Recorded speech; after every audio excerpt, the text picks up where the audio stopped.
Alors, dans l'actualité, d'abord, la MRC de Montmagny, finaliste au concours des plumes d'excellence. Et je dois saluer justement les gens qui ont travaillé fort. Cette campagne probable, la MRC qui se faufile parmi les finalistes au concours des plumes d'excellence de l'Association des consommateurs municipaux du Québec, des communicateurs, municipaux du Québec. On est devant Gatineau. Pas devant, mais on est au même rang que Gatineau, la Tuque et les îles de la Madeleine, quand même. Bravo. J'ai toujours trouvé extraordinaire cette idée de probablement probable. Ça a été bien pensé.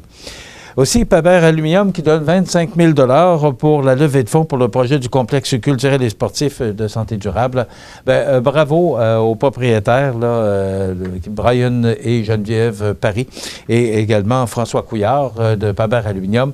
Quelle belle initiative que j'encourage beaucoup parce que il y a déjà le Pro Mutuel qui a donné de l'argent. Il y a également Desjardins, Uniprix Groupe Daniel Lachance.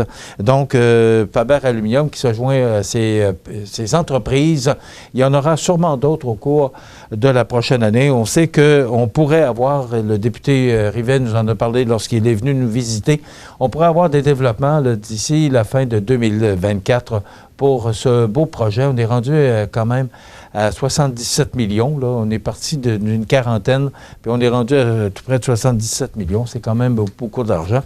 C'est un peu comme ce que je voulais vous parler pour ce pont de l'île d'Orléans. Il y a 10 ans, c'était 400 millions sous le gouvernement Charest. 10 ans plus tard, on se ramasse avec un projet de 2,7 milliards. On est parti de 400 millions il y a 10 ans à 2,7 milliards. Donc, il est attendu depuis une vingtaine d'années, ce nouveau pont de l'île d'Orléans. On sait que l'autre, là, on n'a pas le choix. Il faut qu'il se passe de quoi. Mais, vous savez, des fois, quand on dit qu'on devrait procéder immédiatement, parce que, il y a toujours des augmentations de coûts à chaque année, puis c'est correct, ça fait partie du quotidien, là.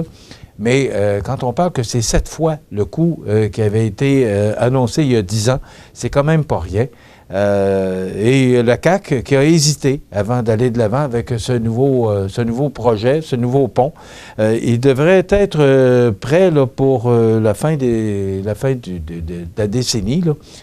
Mais quand même, c'est beaucoup d'argent.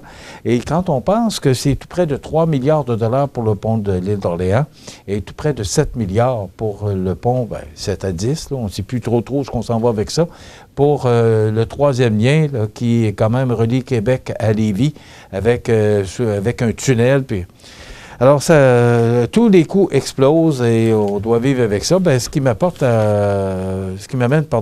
à vous parler de budget, parce que cet après-midi, c'est Mme Freeland, Chrystia Freeland, qui est la ministre des Finances au niveau fédéral, qui va nous annoncer son budget. Puis, attendez-vous pas là, qu'on va mettre de l'argent dans nos poches, là, loin de là. D'ailleurs, on dit qu'on veut s'attaquer là, aux gens plus favorisés. Mais hier, ce qui m'a surpris, c'est de voir Mme Freeland s'acheter une nouvelle paire de souliers. Vous savez que c'est une tradition, là. Mais le ministre Girard, justement, parce qu'il annonçait un déficit de 11 milliards, n'a pas acheté de nouvelles paires de souliers. Mais pourtant, Mme Freeland, qui n'a pas de bonnes nouvelles à nous annoncer, elle, à moins de miracles, n'a pas de bonnes nouvelles à nous annoncer, elle, quand même, allait s'acheter une paire de souliers neufs. Je ne sais pas, mais il me semble que cette tradition-là, quand les gouvernements avaient de l'argent plein le poche, je comprenais. Mais là, quand j'ai vu Mme Freeland essayer cette nouvelle paire de souliers, je me disais, peut-être que la tradition, puis on sait, là, M. Girard le fait, mais dans le passé, d'autres ministres des Finances ont préféré laisser de côté cette tradition, justement, parce que il y a des traditions, des fois, qui ne vont pas avec l'actualité. En tout cas, cet après-midi, à 16h, on annoncera ce budget et il faut s'attendre là, que ça va être encore un énorme déficit pour le budget fédéral et on continue à s'endetter.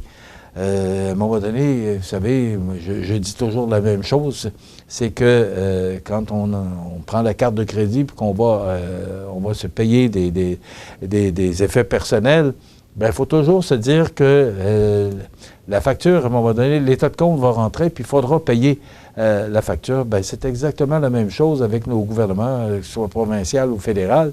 À un moment donné, il va falloir payer la facture, mais la facture devient de plus en plus grosse là, quand on dit et quand on pense aux intérêts que nous coûte la dette qui est au-dessus de 1000 milliards là, au fédéral, ça n'a pas de bon sens. Mais il va falloir à un moment donné s'y attaquer. Et je me demande bien par quels moyens on va s'y prendre, parce qu'il commence à manquer de moyens. Puis, comme on est déjà très taxé, c'est difficile d'augmenter les impôts des contribuables. Alors, comment faire pour pouvoir diminuer cette dette sans que ce soit encore nous, le contribuable, qui payons? Est-ce que les services devraient être diminués? Il faudrait y penser. Et là, les soins dentaires qui viennent d'apparaître dans le paysage du fédéral, on va voir ce que Mme Freeland aura à nous raconter cet après-midi. J'ai bien hâte de voir ça. Maintenant, pour demain, chronique culturelle avec Mireille Soucy, des Arts de la Scène. Et on va vous parler, prochainement s'en vient le tournoi Claude Boulay. Donc, on réalisera une entrevue aujourd'hui qu'on vous présentera demain pour notre émission du mercredi 17 avril. Voilà, ça complète. Je vous souhaite de passer une excellente journée. À demain.